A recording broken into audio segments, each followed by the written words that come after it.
สวัสดีพี่น้องสวัสดีตอนค่ำๆเราจะมาเห็ดกินเห็ดอยากยังไงบ่นี่เอาช่วยเขาก่อนสวัสดีพี่น้องสวัสดีตอนค่ำๆช่วยเขางานก็เลยอ่าสวัสดีตอนค่ำๆพี่น้องมาต้องหวังฟุตบอลไก่สีคำตอนแรกหนึ่งเขาหนึ่งน้ำเห็ดกินเห็ดอยากได้บัดนี้เห็ดยังกินเลยไข่ถอดไข่บ่เออ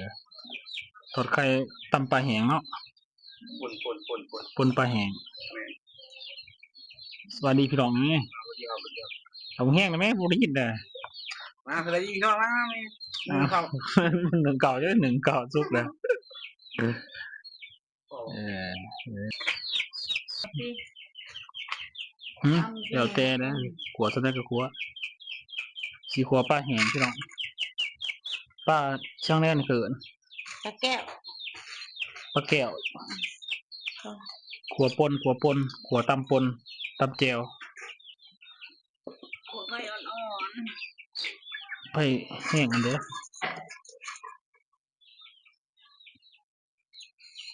พอแล้วกันหน่วย3 หน่วยจีจีพริกพี่น้องตำแจวนะตำแจวตำปลาแห้งนี่นะคงกินธรรมดาเลยมันธรรมดาหรอกมันไม่แนวกินพี่น้องผู้นี้เพิ่นก็สิเฮ็ดทอดไข่พี่น้องๆแม่บวกเก็บมาแล้ว เก็บมาได้ไหม มึงก็มึง บ่ใส่ไปนะมันดำทำใส่ตัวนั้นมันดใช่ำโอ้ยดำขนาดใส่เซฟได้ตัวนี้พี่น้องผู้นี้แม่นตัวนี้ผู้นี้ ผู้นี้เซฟเองเพิ่นสิเฮ็ดทอดไข่ให้กินอืม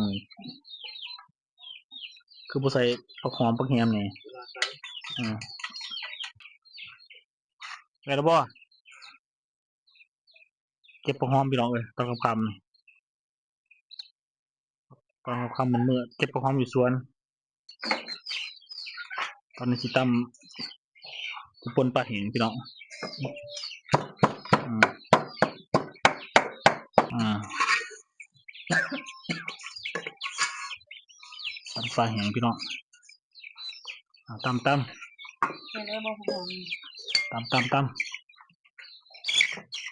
ำซะก่อนอย่าเผาเด้อ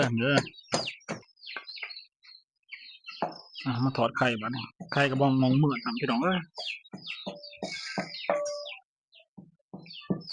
งเหมือนไข่ห่อนนะบ่ฮะถอดไข่กินแดงพี่น้องเดี๋ยวมันใส่ปลาเองอย่าเป็นถึงมึงมีน้ำ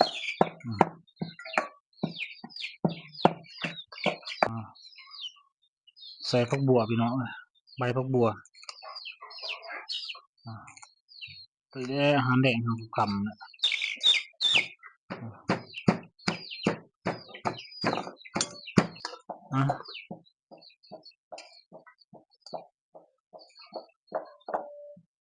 ปังญี่ปุ่น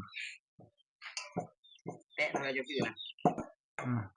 เอาสันดายามั้งไม่ล่ะบอนขนาดคือนี่เอาไปกินสำมาเบ้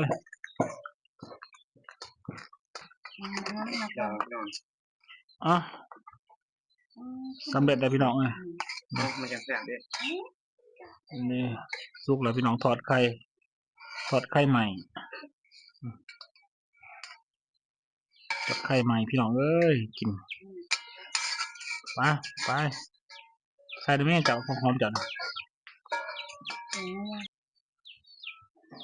ฮักฮอดขั้นตอนใส่ปลาแดกพี่น้องใส่ได้ร้านเข้มได้เอาเป็นแบบนี้ตำไปพี่น้องตำปลาแห้งปนปลาแห้งนี่เดี๋ยวมี2 อย่างเขากินเท่าไหร่นี่ทอดไข่กับตำปลาแห้งนี่เด้อพี่น้องเด้อ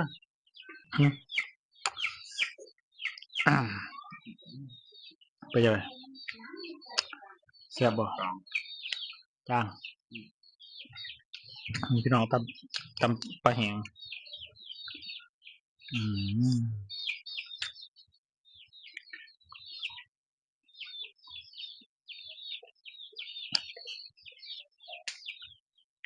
อืมกินสองคนพี่น้องกินสองคน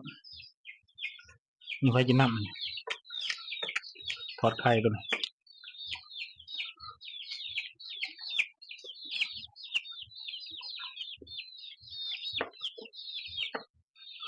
อืม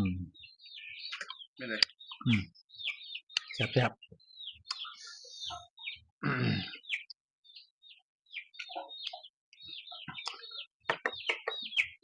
พี่น้องกับพี่น้องทอดไข่แซ่บ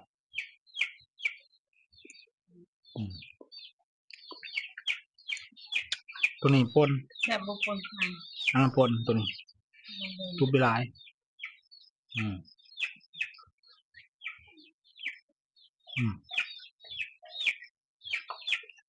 แบบว่าห้ามปนปลาแบบว่าปนปลา อืม ปลาเดี๋ยวกัน พอแล้ว